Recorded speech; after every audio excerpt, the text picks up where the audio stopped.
Numbers chapter 9, the Passover. The Lord spoke to Moses in the desert of Sinai in the first month of the second year after they came out of Egypt. He said, "Have the Israelites celebrate the Passover at the appointed time. Celebrate it at the appointed time at twilight on the 14th day of this month, in accordance with all its rules and regulations." So Moses told the Israelites to celebrate the Passover, and they did so in the desert of Sinai at twilight on the 14th day of the first month. The Israelites did everything just as the Lord commanded Moses. But some of them could not celebrate the Passover on that day because they were ceremonially unclean on account of a dead body. So they came to Moses and Aaron that same day and said to Moses, "We have become unclean because of a dead body, but why should we be kept from presenting the Lord's offering with the other Israelites at the appointed time?" Moses answered them, "Wait until I find out what the Lord commands concerning you." Then the Lord said to Moses, "Tell the Israelites, when any of you or your descendants are unclean because of a dead body or are away on a journey, they may still celebrate the Lord's Passover. They are to celebrate it on the 14th day of the second month at twilight. They are to eat the lamb together with unleavened bread and bitter herbs. They must not leave any of it till morning or break any of its bones. When they celebrate the Passover, they must follow all the regulations.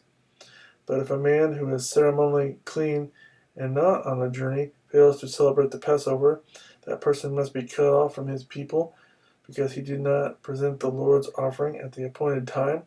That man will bear the consequences of his sin.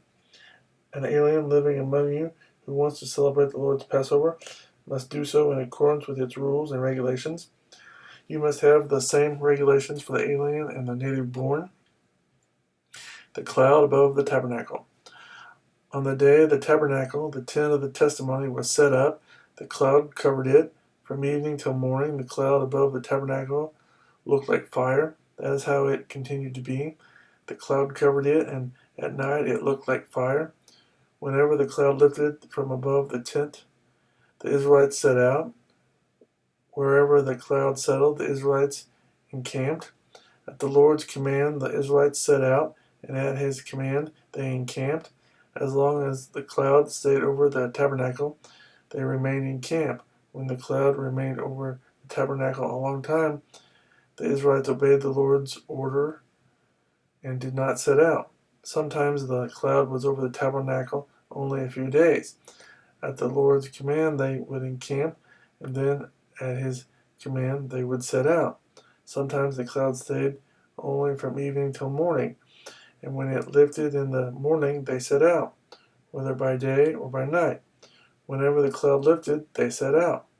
Whether the cloud stayed over the tabernacle for 2 days or a month or a year, the Israelites would remain in camp and not set out. But when it lifted, they would set out. At the Lord's command they encamped, and at the Lord's command they set out. They obeyed the Lord's order and ordinance with his command through Moses.